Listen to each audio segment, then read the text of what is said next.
This story is titled, Sister Convinced Our Entire Family to Skip My Wedding During Her Divorce by Lying that I was the reason she had a divorce. Years later, she wants me to share my baby with her because she is infertile. Hey Reddit, I don't really post here often, but after reading a bunch of other stories about family drama, I felt like I needed to get this off my chest. For context, I'm 27 female, and I've been married for 3 years now. My relationship with my older sister, let's call her Lisa, 30 female, has always been rocky. But things hit a whole new level of toxic when she decided to sabotage my wedding. To set the scene a bit, Lisa was going through a divorce at the time. Her marriage was falling apart because her husband didn't want kids, and Lisa had always dreamed of being a mom. Now, I'm not here to debate whether or not that's a deal breaker, because, yeah, it totally is. But Lisa knew about his feelings before they got married. He was very clear about wanting a child-free life, but she married him anyway, thinking she could change his mind. So, their marriage was on its last legs right around the time I was planning my wedding. My fiancé, now husband, and I had been together for 4 years, and we were excited to finally tie the knot. We had spent months saving up and planning every detail. We were ready for it. But Lisa decided my wedding was somehow a personal attack on her. At first, it was small comments, like how I was being insensitive for planning a wedding while she was dealing with her divorce. I brushed it off because, honestly, Lisa has always been a bit of a drama queen. Growing up, she was the golden child. She could do no wrong in my parents' eyes, while I was usually the one in trouble for not doing things her way. If she was upset, everything stopped until she felt better. So, her being upset about my wedding wasn't surprising, but I figured she'd get over it. Then my parents got involved. They called me up and asked me to postpone the wedding. Let me say that again. They wanted me to postpone my wedding because Lisa was getting divorced. I thought they were joking at first. When I realized they were serious, I told them that wasn't happening. My fiancé and I had already put down deposits and sent out invitations. Plus, why should my wedding have to take a back seat to Lisa's problems? Her divorce wasn't my fault, and I wasn't going to put my life on hold for her. Well, my parents didn't take that well. They told me I was being selfish and that family should come first. I argued that Lisa's divorce had nothing to do with my wedding, and that she could either be happy for me or not come. That's when they dropped the bombshell. If I didn't postpone the wedding, they wouldn't attend. They were willing to skip their own daughter's wedding to protect Lisa's feelings. I was heartbroken. I'd always known they favored Lisa, but this felt like a betrayal on another level. I told them they were free to make their own decisions, but that I wasn't changing my plans. I figured that would be the end of it. If they didn't want to come, fine. At least I'd have my fiancé, my friends, and his family to support me. But Lisa wasn't done yet. She started spreading lies to the rest of the family.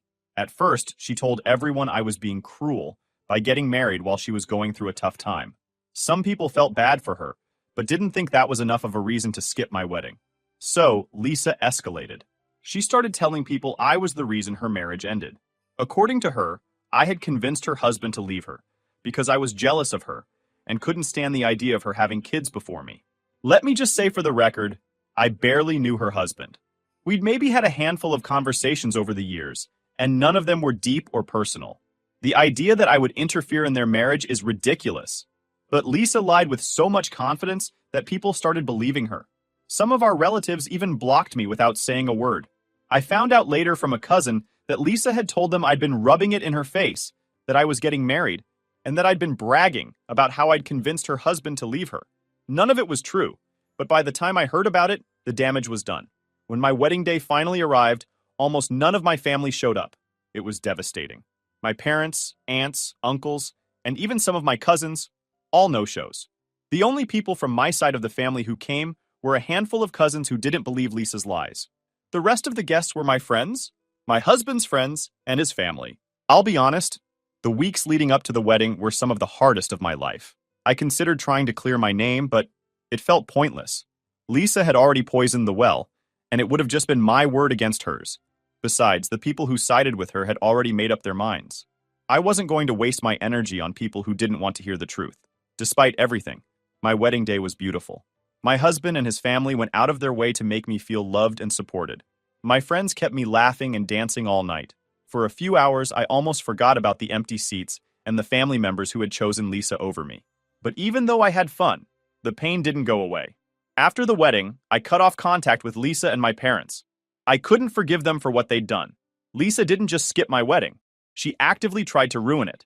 And my parents, instead of supporting me, enabled her behavior. It's been 3 years, and I haven't spoken to any of them since. Sometimes I wonder if I overreacted by going no contact, but then I remember how much pain they caused me during what should have been one of the happiest times of my life.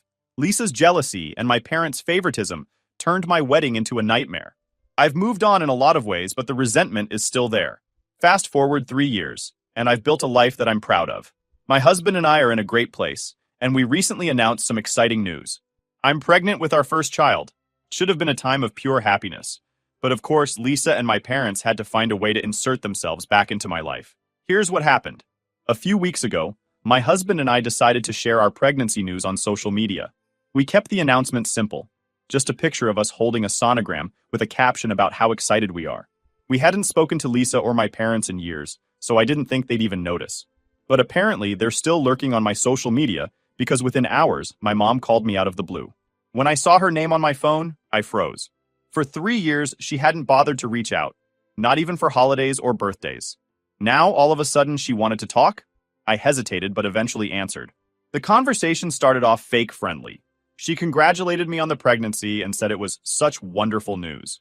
Then she got to the real reason she was calling. Lisa. Turns out, Lisa has been trying to have a baby ever since her divorce, but hasn't had any luck. My mom told me Lisa had gone through multiple rounds of IVF, all of which failed, and she's now been diagnosed as infertile. To be honest, I felt a little bad for her when I heard that. Infertility isn't something I'd wish on anyone, but then my mom dropped the bombshell. She and my dad thought this pregnancy was the perfect opportunity for me to make things right with Lisa. I was confused at first. What did my pregnancy have to do with Lisa? My mom explained that since Lisa can't have children of her own, it would be healing for her to bond with my baby. She suggested that I let Lisa play an active role in my child's life, as if my baby could somehow fill the void left by her infertility. She even said, "It would be good for your baby to have two mothers." I was speechless. This woman hadn't spoken to me in 3 years, and now she wanted me to share my unborn child with the sister who had sabotaged my wedding? I told her no immediately. I said Lisa and I weren't on speaking terms, and there was no way I was letting her anywhere near my baby. My mom tried to guilt-trip me, saying Lisa was devastated by her infertility and needed the support of her family now more than ever. She even implied I was being cruel by denying her the chance to bond with her future niece or nephew. I shut her down hard. I told her I wasn't responsible for fixing Lisa's life or making her feel better about her choices. I also pointed out that if they really cared about me or my baby, they wouldn't have waited until I was pregnant to reach out. My mom didn't take that well. She accused me of being harsh and said I was letting old grudges ruin my chance to rebuild our family. I ended the call before I said something I'd regret. Over the next few days, my dad and Lisa both tried to contact me. My dad's approach was similar to my mom's. He framed it as a chance for us to heal as a family and insisted Lisa's intentions were pure. According to him, Lisa wasn't trying to take over or replace me as a mother. She just wanted to be involved because the baby would be linked to her by blood. He even said it would be good for me to have Lisa's help once the baby arrived. I told him the same thing I told my mom. No, I didn't need Lisa's help, and I certainly didn't want her around my child. My husband and I already have a solid support system with his family and our friends. If Lisa and my parents had been content to ignore me for 3 years, they could continue doing so now. Lisa's messages, on the other hand, were a whole different story. She didn't bother with fake niceness. She accused me of being selfish and said I owed her this chance to be part of my baby's life. She even called me heartless for refusing to include her. I ignored her texts at first, but when she started spamming me, I finally blocked her. I wish I could say that was the end of it, but my parents weren't ready to give up. They called me again a few days later, this time together, and tried to push the idea one last time. My mom actually said the words, "Lisa's been through so much, and this baby could be the family's way of making things right." I couldn't believe what I was hearing. My unborn child wasn't even here yet, and they were already treating it like some kind of peace offering for Lisa. That's when I lost it. I told them I saw through their fake concern and that I wasn't going to let them guilt me into this ridiculous plan. I also made it clear that if they kept pushing, I would block them permanently, just like I did with Lisa. They tried to argue, but I hung up before they could get another word in. Since then, I've been dealing with a mix of emotions. On one hand, I feel justified in standing my ground. My parents and Lisa showed me exactly where their priorities were when they skipped my wedding and spread lies about me. They don't deserve a place in my child's life. But on the other hand, I can't help but feel angry and sad that they would even try to manipulate me like this. It's like they've learned nothing from the past 3 years. Yes. For now, I'm focusing on my pregnancy and trying to stay positive. My husband has been amazing through all of this, and his family has been so supportive. They've reassured me that I don't owe Lisa or my parents anything, and honestly, they're right. This baby is a new chapter for me and my husband, and I'm not going to let toxic people ruin that. While I've spent the past few years trying to move on, the whole situation with Lisa has always felt unresolved. I knew she lied to the family to sabotage my wedding, but I never got the full story of what was going on in her life back then. That changed about a year after my wedding, when my husband and I ran into Lisa's ex-husband, let's call him Mark, by complete coincidence. What he told us blew my mind and gave me so much clarity about Lisa's behavior. It all started one afternoon when my husband and I went out for lunch at this little restaurant we'd been meaning to try. We were halfway through our meal when I spotted Mark sitting a few tables away with a group of co-workers. At first, I wasn't sure if he'd recognize us, but he ended up walking over to say hello. The conversation started casually. He congratulated us on our wedding and apologized for not attending. I told him I understood, considering the timing of his divorce from Lisa. That's when things took an unexpected turn. My husband made an offhand comment about how it was ironic that Mark hadn't come to the wedding, considering Lisa didn't even show up herself. Mark looked genuinely confused and asked, "What do you mean she didn't go? She told me she was busy helping you plan everything." I nearly choked on my drink. Lisa had been using my wedding as an excuse to delay their divorce proceedings. According to Mark, she repeatedly pushed back their mediation sessions, claiming she was too busy with wedding prep. Meanwhile, she was actively spreading lies about me to the rest of the family. Mark admitted he thought it was strange that Lisa seemed so invested in my wedding, especially since she and I had never been close. But he assumed she was just trying to keep up appearances during the divorce. That's when my husband and I told Mark the truth. Lisa hadn't been helping with my wedding at all. In fact, she'd gone out of her way to sabotage it. We explained how she spread rumors that I had somehow convinced him to leave her, and that I'd been bragging about it to the family. Mark was stunned. He said he had no idea she was lying about me, and he apologized for not reaching out to clarify things sooner. Then Mark dropped the real bombshell, the actual reason for their divorce. For years, Lisa had told everyone that their marriage ended because they couldn't agree on having kids. She wanted to be a mom, and Mark was adamantly child-free. That's the story she stuck to, and it was the one most people believed. But according to Mark, there was a much darker reason behind their split. Mark admitted that, after months of fighting about kids, he had started to reconsider his stance. He genuinely loved Lisa and was willing to explore the idea of becoming a father if it would save their marriage. One day, he decided to sit her down and tell her he was ready to start talking about having children. He expected her to be thrilled, but instead, she said something that completely changed how he saw her. Lisa confessed that she had already stopped taking her birth control months earlier, without telling him. She admitted she'd been hoping to get pregnant accidentally, so that he would have no choice but to go along with it. She even laughed about it, like it was some kind of clever plan. Mark was horrified. He said he felt completely betrayed, not just because she lied to him, but because she took away his ability to make an informed choice about such a major life decision. That was the final straw for him. He realized he couldn't trust her anymore, and he filed for divorce shortly after. Hearing this left me absolutely floored. I'd always known Lisa was manipulative, but this was a whole new level. I couldn't believe she'd tried to baby trap her own husband, and I couldn't believe she'd lied to everyone about the reason for their divorce. Suddenly, her behavior during my wedding made so much more sense. She was lashing out at me because she couldn't face the consequences of her own actions. Mark told us that after he filed for divorce, Lisa became increasingly erratic. She'd alternate between begging him to come back and blaming him for ruining her life. At one point, she even tried to convince their mutual friends that Mark was the one who lied about wanting kids, even though he'd been upfront about his feelings from the start. Most of their friends saw through her lies, but it didn't stop her from trying. After our conversation with Mark, I felt a mix of emotions. On one hand, I was relieved to finally understand what had been going on behind the scenes. It explained so much about Lisa's actions and gave me validation that I wasn't crazy for cutting her off. But on the other hand, it made me even angrier. Lisa's lies didn't just ruin her marriage. They also destroyed my relationship with most of our family. And for what? To deflect blame from herself? I thought about confronting Lisa, or even sharing what I'd learned with the rest of the family. But in the end, I decided it wasn't worth it. At that point, I was already no contact with Lisa and my parents, and I didn't want to re-engage with the drama. I figured the truth would come out eventually, and honestly, I didn't feel like it was my responsibility to expose her. Looking back, that conversation with Mark was a turning point for me. It helped me let go of some of the guilt I'd been carrying about the way things ended with my family. For a long time, I wondered if I should have done more to defend myself, or if I'd overreacted by cutting them off. But after learning the full extent of Lisa's lies, I realized I did what I had to do to protect myself.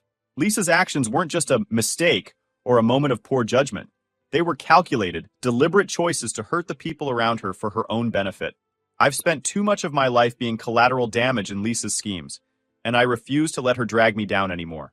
Then came the final straw, started a couple of weeks after I blocked Lisa and my parents following their two mothers proposal for my baby. I figured that would be the end of it. They couldn't contact me directly anymore, so what else could they do? Turns out, a lot. Lisa decided to take her grievances public. The first post was vague, but obviously aimed at me. She wrote something like, "It's sad when family lets you down, especially when you've always tried to support them. Some people just don't understand loyalty or forgiveness." I didn't respond, but it annoyed me because I knew she was painting herself as the victim again. The comments were filled with people saying things like, "You're so strong," and "Whoever hurt you doesn't deserve you." Classic sympathy fishing. At first I thought, whatever, let her vent. I'm not engaging. But then the posts started getting more specific. Lisa began dropping not-so-subtle hints about my pregnancy, saying things like, "It's hard to be happy for someone who's always tried to ruin your life." In another post, she wrote, "Some people are so selfish that they won't even consider sharing their blessings with others who need them more." It was obvious she was trying to frame me as the bad guy for not letting her be part of my baby's life. Extras. The final straw came when my mom started chiming in. She made her own post about how some people in this family have always been jealous and manipulative, and how they turned their backs on us when we needed them most. She even wrote, "It's heartbreaking to see your own child reject her sister's pain." I don't think she realized how ironic it was to accuse me of rejecting Lisa's pain after she and Lisa had ignored mine for years. These posts weren't just annoying, they were damaging. Extended family members who hadn't spoken to me in years started calling to check in and ask what was going on. Some of them were outright accusatory, saying things like, "Why can't you just make peace with Lisa?" And "Family is everything. You need to let this go." It felt like they'd all decided I was the villain without even asking for my side of the story. After a few weeks of this nonsense, I decided I wasn't going to sit back and let Lisa control the narrative anymore. I hadn't said a word about her lies in years because I wanted to keep the peace, but clearly that strategy wasn't working. If Lisa wanted to air our dirty laundry on social media, then fine. I'd do the same. I reached out to Lisa's ex-husband, Mark, to let him know what was going on. We'd spoken a few times since our run-in at the restaurant, and we were on good terms. I asked if he'd be okay with me sharing the truth about their divorce, and he said yes. He even offered to back me up if anyone doubted my story. So I wrote a long post explaining everything. I detailed how Lisa had sabotaged my wedding by spreading lies about me, how my parents enabled her behavior, and how they'd tried to guilt me into sharing my baby with her. Then I dropped the bombshell about her divorce. The fact that she'd secretly stopped taking birth control to try and baby trap Mark, and that her manipulative behavior was the real reason their marriage ended. The reaction was explosive. Within hours, my phone was blowing up with messages from family members. Some were supportive, saying they'd had no idea Lisa was capable of such things. Others were furious, accusing me of airing private family matters and kicking Lisa while she's down. Lisa and my parents were uncharacteristically silent at first, which told me they didn't know how to spin this. But of course, they didn't stay quiet for long. A few days later, Lisa made a post claiming I'd fabricated the entire story out of jealousy. She said I'd always been bitter about how close she was to our parents, and accused me of trying to turn the family against her. My mom and dad backed her up with comments about how they just wanted to rebuild the family, and how they never expected such cruelty from me. At this point, I wasn't even angry. I was exhausted.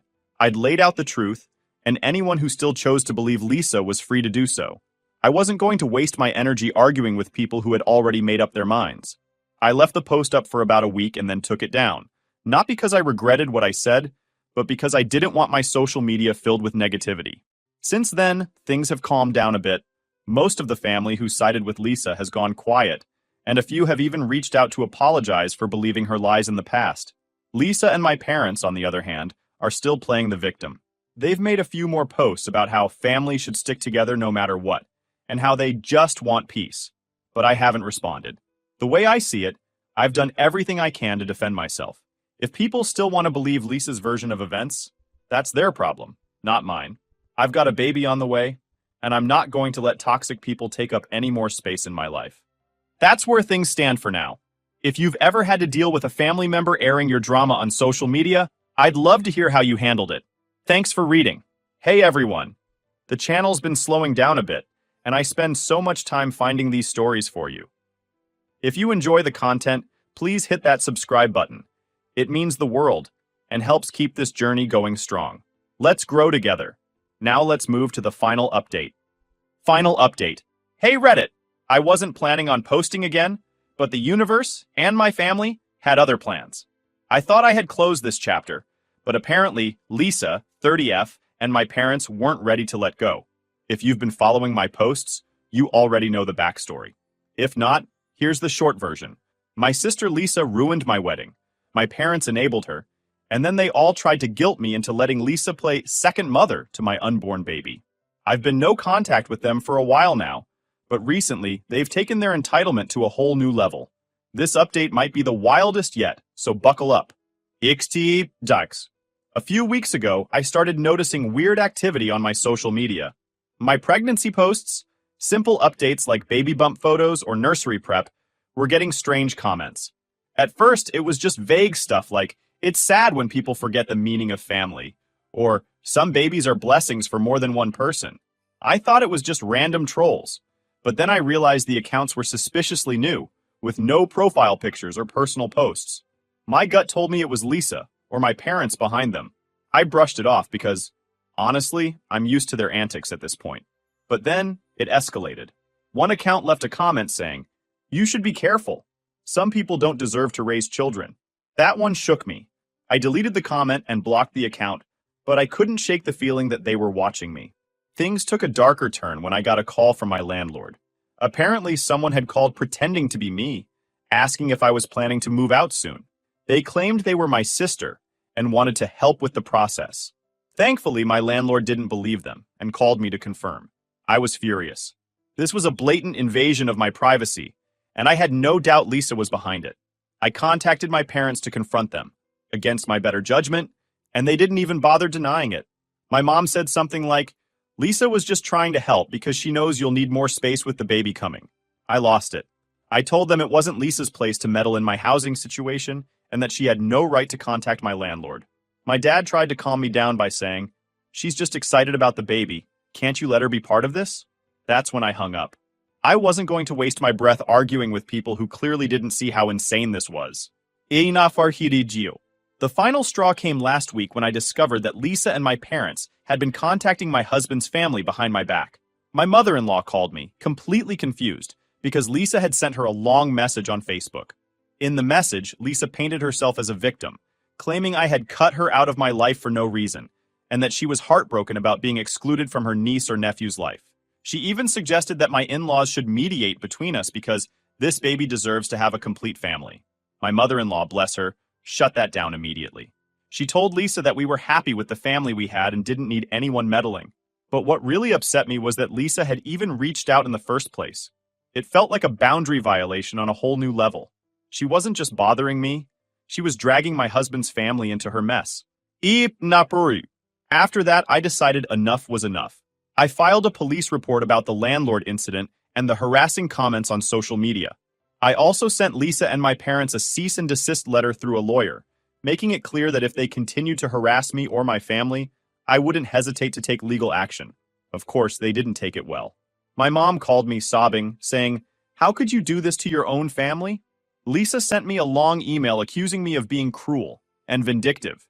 She even said, "You're depriving me of the chance to experience motherhood through your child."